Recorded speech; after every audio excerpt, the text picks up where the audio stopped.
നമസ്കാരം. എക്സലൻ്റ് അക്കാദമിയുടെ പുതിയ ഒരു വീഡിയോയിലേക്ക് എല്ലാവർക്കും സ്വാഗതം. ഇന്ന് നമുക്ക് ഫിഡെ ഒളിമ്പ്യാഡിൽ 10ാമത്തെ റൗണ്ടിൽ ഗുഗേഷും കർവാനയും കളിച്ച ഒരു ഗെയിം നോക്കാം. കറ്റാലൻ ഓപ്പണിങ്ങിൽ നടന്ന വളരെ രസകരമായ ഒരു ഗെയിമായിരുന്നു. ഗുഗേഷും കർവാനയും തമ്മിൽ നടന്ന മത്സരം വളരെ ആവേശകരമായിരുന്നു. ഗുഗേഷിൻ്റെയും കർവാനയുടെയും ഒരു പ്രത്യേകത എന്ന് പറയുന്നത് വളരെ ശാന്ത സ്വഭാവമുള്ള രണ്ട് പ്ലെയേഴ്സാണ് എന്നുള്ളത് തന്നെയാണ്. നമുക്ക് നേരിട്ട് ഗെയിമിലേക്ക് പോകാം. D4, Knight F6, C4,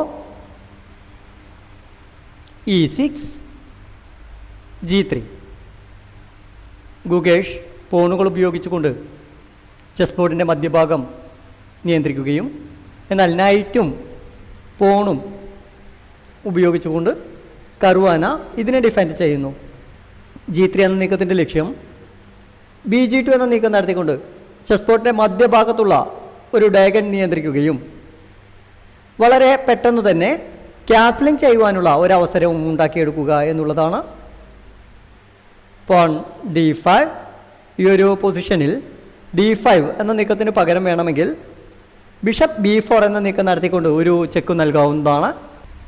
ബ്ലാക്കിനുണ്ടാകുന്ന ഒരു ഗുണമെന്ന് പറയുന്നത് വൈറ്റ് ഏതു രീതിയിലേക്കാണ് കളി കൊണ്ടുപോകുന്നത് എന്ന് വളരെ പെട്ടെന്ന് തന്നെ മനസ്സിലാക്കുവാൻ സാധിക്കും. Bishop G2, night C6. Night ഉപയോഗിച്ചുകൊണ്ട് D4-ലിരിക്കുന്ന പോണിനെ ആക്രമിക്കുന്നു. നൈറ്റ് F3, നൈറ്റ് C6 എന്ന നീക്കത്തെ ഡിഫെൻഡ് ചെയ്യുന്നു. Rook B8. റൂക്ക് B8 എന്ന നീക്കത്തിൻ്റെ ലക്ഷ്യം ബിഷപ്പിൻ്റെ ഡയഗണിൽ നിന്ന് റൂക്കിനെ മറ്റൊരു സ്ക്വയറിലേക്ക് മാറ്റി വയ്ക്കുകയും D takes C4 എന്ന നീക്കം നടത്തിക്കൊണ്ട് പോണിനെ വെട്ടിയെടുക്കുകയും അതിനുശേഷം B5 എന്ന നീക്കം നടത്തിക്കൊണ്ട് പോണിനെ സംരക്ഷിക്കുക എന്നുള്ളതാണ്. Bishop B4 check. വൈറ്റിന് രണ്ട് വേരിയേഷനാണ് ചിന്തിക്കാനുള്ളത്. ഒന്ന് BD2 എന്ന നീക്കം നടത്തിക്കൊണ്ട് ചെക്ക് ബ്ലോക്ക് ചെയ്യാം. രണ്ട് നൈറ്റ് C3 എന്ന നീക്കം നടത്തിക്കൊണ്ടും ചെക്ക് ബ്ലോക്ക് ചെയ്യാം. ഈ ഗെയിമിൽ നൈറ്റ് C3 എന്ന നീക്കം നടത്തിക്കൊണ്ടാണ് ചെക്ക് ബ്ലോക്ക് ചെയ്തത്. Night C3. ഈ ഒരു സാഹചര്യത്തിൽ എന്തുകൊണ്ടാണ് ബിഷപ്പ് ഉപയോഗിച്ചുകൊണ്ട് ചെക്ക് ബ്ലോക്ക് ചെയ്യാതിരുന്നത് എന്ന് നമുക്ക് നോക്കാം. ബിഷപ്പ് ഉപയോഗിച്ചുകൊണ്ട് ചെക്ക് ബ്ലോക്ക് ചെയ്യുകയായിരുന്നുവെങ്കിൽ ബിഷപ്പ് ടേക്സ് D2 എന്ന നീക്കം നടത്തിക്കൊണ്ട് ബിഷപ്പിനെ ക്യാപ്ചർ ചെയ്യുന്നു. വൈറ്റ് ബിഷപ്പ് ഉപയോഗിച്ചുകൊണ്ട് F6-ലിരിക്കുന്ന നൈറ്റിനെ ക്യാപ്ചർ ചെയ്യാം എന്നാണ് ലക്ഷ്യം വയ്ക്കുന്നത്. E takes D5, bishop G5. Black king സൈഡിലേക്ക് കാസലിംഗ് ചെയ്യുമ്പോൾ F6-ലിരിക്കുന്ന നൈറ്റ് ഉപയോഗിച്ചുകൊണ്ട് ചെസ് ബോർഡിൻ്റെ മധ്യഭാഗം നിയന്ത്രിക്കുകയും ആ ഒരു സമയത്ത് തന്നെ കിങ് സൈഡിലേക്ക് വരുന്ന എല്ലാ ആക്രമണങ്ങളെയും നൈറ്റ് ഉപയോഗിച്ചുകൊണ്ട് പ്രതിരോധിക്കുവാനും സാധിക്കും. അതുകൊണ്ട് ബിഷപ്പ് ഉപയോഗിച്ചുകൊണ്ട് നൈറ്റിനെ ക്യാപ്ചർ ചെയ്യാം എന്നാണ് വൈറ്റ് ഉദ്ദേശിക്കുന്നത്. നമ്മൾ കളിക്കുന്ന സമയത്ത് ഓപ്പോണൻറ്റിൻ്റെ കിങ്ങിൻ്റെ സംരക്ഷണത്തിലിരിക്കുന്ന നൈറ്റിനെയും ബിഷപ്പിനെയും ക്യാപ്ചർ ചെയ്യുവാനുള്ള അവസരം ലഭിക്കുകയാണെങ്കിൽ പരമാവധി അത് വെട്ടിയെടുക്കുന്നതായിരിക്കും നല്ലത്. കാരണം ഈ ഒരു പീസുകളാണ് കിങ് സേഫ്റ്റിക്ക് വളരെയധികം പ്രാധാന്യം നൽകുന്നത്. അതുകൊണ്ട് ഈ പീസുകൾ നഷ്ടപ്പെടുമ്പോൾ കിങ് സൈഡിൻ്റെ സംരക്ഷണം കുറയുന്നതായി നമുക്ക് കാണുവാൻ സാധിക്കാറുണ്ട്. പോൺ H6 എന്ന നീക്കം നടത്തിക്കൊണ്ട് ബിഷപ്പിനെ ആക്രമിക്കുന്നു. Bishop takes F6. ബിഷപ്പ് ഉപയോഗിച്ചുകൊണ്ട് നൈറ്റിനെ ക്യാപ്ചർ ചെയ്യുന്നു. Queen takes F6. Queen takes F6 എന്ന നീക്കം നടത്തുമ്പോൾ D4-ലിരിക്കുന്ന പോണിന് ചെറിയ ഒരു ആക്രമണം ഉണ്ടാക്കിയെടുക്കുവാൻ ബ്ലാക്കിന് സാധിക്കുന്നു. വൈറ്റ് ക്യാസ്ലിംഗ് ചെയ്യുന്ന സമയത്ത് നൈറ്റ് പിന്നിങ്ങിൽ നിന്ന് രക്ഷപ്പെടുകയും D5-ൽ ഇരിക്കുന്ന പോണിനെ C3-ലിരിക്കുന്ന നൈറ്റ് ഉപയോഗിച്ചുകൊണ്ട് വളരെ നല്ല ഒരു ആക്രമണം ഉണ്ടാക്കിയെടുക്കുവാനും സാധിക്കുന്നു. Bishop takes C3, pawn takes C3. ഈ ഒരു പൊസിഷനിൽ വൈറ്റിൻ്റെ ക്യൂൺ സൈഡിലെ പോൺ സ്ട്രക്ചർ കുറച്ച് മോശമായിട്ടാണ് കാണുവാൻ സാധിക്കുന്നത്.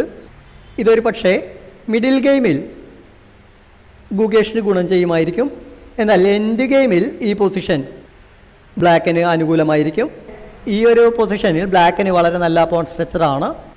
Black king side castling, knight D2 എന്ന് നീക്കം നടത്തിക്കൊണ്ട് ബിഷപ്പ് ഉപയോഗിച്ച് D5-ലിരിക്കുന്ന പോണിന് ഒരു ഡിസ്കവേർഡ് അറ്റാക്ക് നൽകുന്നു.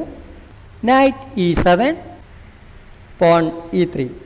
ഇപ്പോൾ നമുക്ക് ചെസ് ബോർഡിലെ പോൺ സ്ട്രക്ചർ നോക്കിയാൽ C3-യിൽ ഒരു ബാക്ക്വേർഡ് പോണും A2-വിൽ ഒരു ഐസൊലേറ്റഡ് പോണും ഉണ്ടാക്കിയെടുക്കുവാൻ ബ്ലാക്കിന് സാധിച്ചിരിക്കുന്നു. ബിഷപ്പ് E6, ക്യൂൻ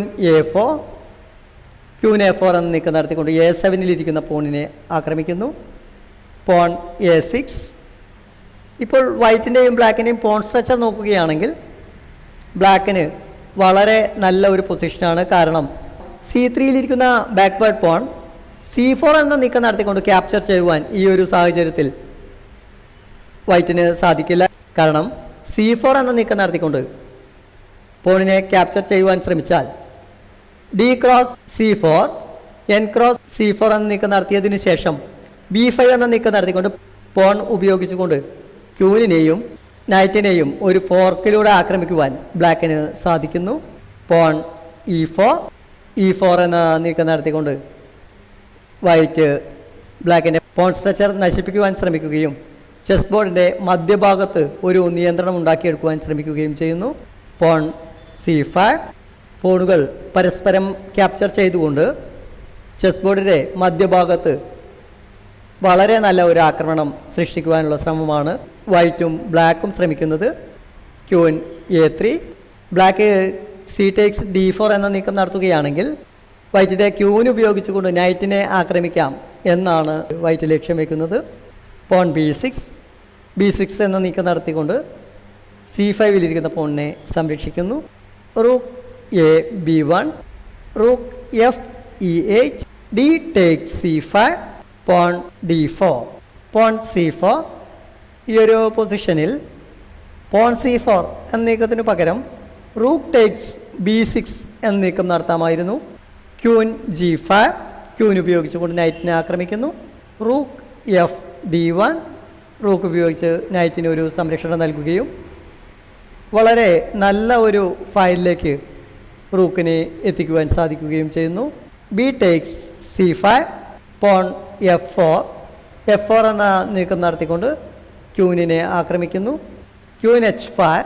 ഇനി വൈറ്റിൻ്റെ റൂക്ക് ഉപയോഗിച്ചുകൊണ്ട് റൂക്ക് B8 എന്ന നീക്കം നടത്തുകയാണെങ്കിൽ ക്യൂൻ ഉപയോഗിച്ചുകൊണ്ട് D1-ൽ ഇരിക്കുന്ന റൂക്കിനെ ക്യാപ്ചർ ചെയ്തുകൊണ്ടൊരു ചെക്ക് നൽകുവാൻ ബ്ലാക്കിന് സാധിക്കും. പോൺ F5 എന്ന നീക്കം നടത്തിക്കൊണ്ട് ബിഷപ്പിനെ ആക്രമിക്കുന്നു. Rook takes B1, queen E2. F5-ലിരിക്കുന്ന പോണിൻ്റെ ആക്രമണത്തിൽ നിന്നും ബിഷപ്പിനെ സംരക്ഷിക്കുന്നതിന് പകരം ക്യൂനിനെ സെക്കൻഡ് റാങ്കിൽ എത്തിച്ചുകൊണ്ട് D2-ലിരിക്കുന്ന നൈറ്റിനെ ആക്രമിക്കുന്നു. F takes E6, ക്യൂൻ takes D2, E takes F7, check, King takes F7. K takes F7 എന്ന നീക്കം നടത്തുമ്പോൾ ബ്ലാക്കിൻ്റെ കിങ്ങിനെ സുരക്ഷിതത്വമില്ലാത്ത ഒരു സ്ഥലത്തേക്ക് എത്തിക്കുവാൻ വൈറ്റിന് സാധിക്കുന്നു. ക്യൂൻ takes C5 എന്ന നീക്കം നടത്തിക്കൊണ്ട് D4-ലിരിക്കുന്ന പോണിനെ ഒരു ഐസൊലേറ്റഡ് പോണാക്കി മാറ്റുവാൻ വൈറ്റിന് സാധിക്കുന്നു. King G8. കിങ്ങിൻ്റെ സുരക്ഷിതത്വം ഉറപ്പുവരുത്തുന്നതിന് വേണ്ടി കിങ്ങിനെ വളരെ പെട്ടെന്ന് തന്നെ F7-ൽ നിന്നും 8th റാങ്കിലേക്ക് നീക്കം നടത്തുന്നു. റൂക്ക് F1 എന്ന നീക്കം നടത്തിക്കൊണ്ട് കിങ് സൈഡിലുള്ള ഒരു ഓപ്പൺ ഫയലിലേക്ക് റൂക്കിനെ എത്തിക്കുവാൻ വൈറ്റിന് സാധിക്കുന്നു. കിങ് H7, K7 എന്ന നീക്കം നടത്തിക്കൊണ്ട് ബ്ലാക്കിൻ്റെ കിങ്ങിനെ വളരെ പെട്ടെന്ന് ഒരു ആക്രമണം നൽകുവാൻ സാധിക്കാത്ത ഒരു പൊസിഷനിലേക്ക് നീക്കം നടത്തുന്നു. ക്യൂൻ E5, റൂക്ക് F7 എന്ന നീക്കം നടത്തിക്കൊണ്ട് G7-ലിരിക്കുന്ന പോണിനെയും E7-ലിരിക്കുന്ന നൈറ്റിനെയും ആക്രമിച്ചുകൊണ്ട് ഒരു മേറ്റിംഗ് ത്രെട്ട് നൽകുക എന്നാണ് വൈറ്റ് ലക്ഷ്യം വയ്ക്കുന്നത്. Queen E3, check, king H1, pawn D2, bishop H3, pawn D2. ബ്ലാക്കിൻ്റെ പോണിനെ സംരക്ഷണത്തോടെ D1 എത്തിക്കുവാൻ സാധിക്കുകയാണെങ്കിൽ പോൺ പ്രൊമോഷൻ നടത്തിക്കൊണ്ട് ഒരു ക്യൂനെ സ്വന്തമാക്കുവാൻ ബ്ലാക്കിന് സാധിക്കുന്നു. Bishop G4. BG4 എന്ന നീക്കം നടത്തുമ്പോൾ 2 ലക്ഷ്യങ്ങളാണ് വൈറ്റ് കാണുന്നത്. ഒന്ന്, D1 എന്ന സ്ക്വയറിൻ്റെ നിയന്ത്രണം ഏറ്റെടുക്കുക. 2, BH5 എന്ന നീക്കം നടത്തിക്കൊണ്ട് E8-ലിരിക്കുന്ന റൂക്കിനെ ആക്രമിക്കുക എന്നുള്ളതാണ് രണ്ടാമത്തെ ലക്ഷ്യം.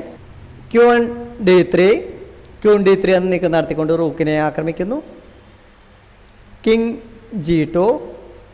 KG2 എന്ന നീക്കം നടത്തുമ്പോൾ കിങ്ങിന് H3 എന്നൊരു നീക്കം നടത്തുവാനുള്ള അവസരം ലഭിക്കുകയും റൂക്കിന് ഒരു സംരക്ഷണം നൽകുവാനും സാധിക്കുന്നു.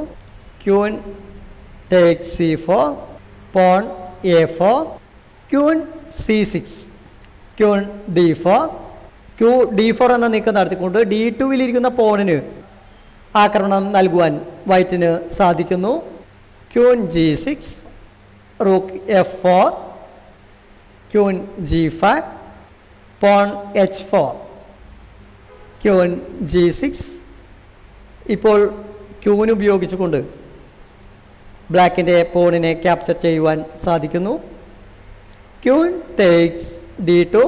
ഈ ഒരു പൊസിഷനിൽ 100% വിജയം ഉറപ്പിച്ചുകൊണ്ട് കളിക്കാവുന്ന ഒരു അവസ്ഥയിലേക്ക് എത്തിക്കുവാൻ വൈറ്റിന് സാധിക്കുന്നു.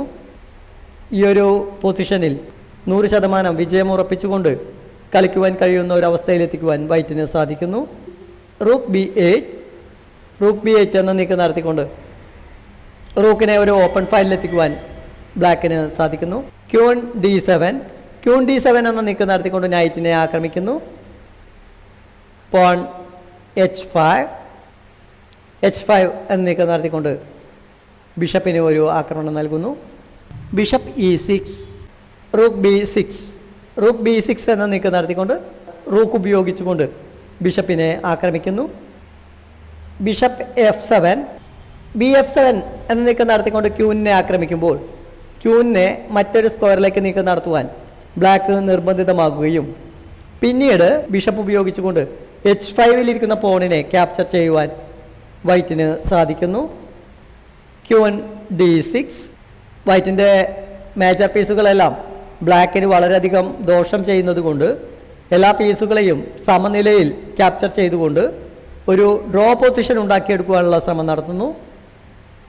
Queen takes D6. Rook takes D6.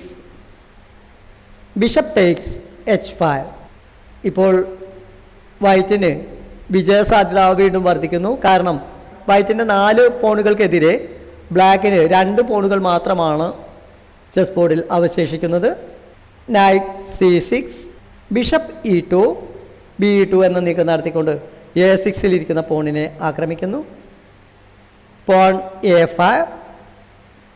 ബിഷപ്പിൻ്റെ ആക്രമണത്തിൽ നിന്ന് രക്ഷപ്പെടുക എന്ന ലക്ഷ്യവുമായി ലൈറ്റ് സ്ക്വയറിലിരിക്കുന്ന പോണിനെ ഡാർക്ക് സ്ക്വയറിലേക്ക് നീക്കം നടത്തുന്നു. Porn B5. വൈറ്റ് എല്ലാ പീസുകളും ക്യാപ്ചർ ചെയ്യുകയാണെങ്കിൽ ഈ പൊസിഷനിൽ നിഷ്പ്രയാസം വിജയിക്കുവാൻ സാധിക്കും എന്നുള്ളത് കൊണ്ട് നൈറ്റിനെ ബിഷപ്പ് ഉപയോഗിച്ചുകൊണ്ട് ആക്രമിക്കുന്നു. Night E5. Rook F5. Rook F5 എന്ന നീക്കം നടത്തിക്കൊണ്ട് റൂക്ക് ഉപയോഗിച്ചുകൊണ്ട് നൈറ്റിനെ ആക്രമിക്കുന്നു. Rook E6. King F2. എന്നാൽ ഈ ഒരു പൊസിഷനിൽ ബ്ലാക്കിൻ്റെ കിങ്ങിനെ ഒരു കോർണർ സ്ക്വയറിൽ ലോക്ക് ചെയ്തു വയ്ക്കുവാൻ വൈറ്റിന് സാധിക്കുന്നത് കൊണ്ട് ഇനി ഈ ഒരു ഗെയിമിൽ ബ്ലാക്കിൻ്റെ കിങ് ഉപയോഗിച്ചുകൊണ്ട് കാര്യമായ നീക്കങ്ങളൊന്നും തന്നെ നടത്തുവാൻ സാധിക്കില്ല. ഈ ഒരു പൊസിഷനിൽ ബ്ലാക്ക് റിസൈൻ ചെയ്യുന്നു. പുതിയ ഒരു വീഡിയോയുമായി നമുക്ക് വീണ്ടും കാണാം. നമസ്കാരം. ഈ ഒരു ഭാഗം ക്യൂൻ E5 എന്ന നീക്കത്തിന് ശേഷം കൂട്ടിച്ചേർക്കുക. ക്യൂൻ E5 എന്ന നീക്കം നടത്തിക്കൊണ്ട് നൈറ്റിനെ ക്യൂൻ E5 എന്ന നീക്കം നടത്തിക്കൊണ്ട് നൈറ്റിനെ പിന്നിങ്ങിലാക്കുവാൻ വൈറ്റിന് സാധിക്കുന്നു. ക്യൂൻ E5 എന്ന നീക്കം നടത്തിക്കൊണ്ട് ബ്ലാക്കിൻ്റെ നൈറ്റിനെ പിന്നിങ്ങിലാക്കുവാൻ വൈറ്റിന് സാധിക്കുന്നു. എന്നാൽ ഈ ഒരു പൊസിഷനിൽ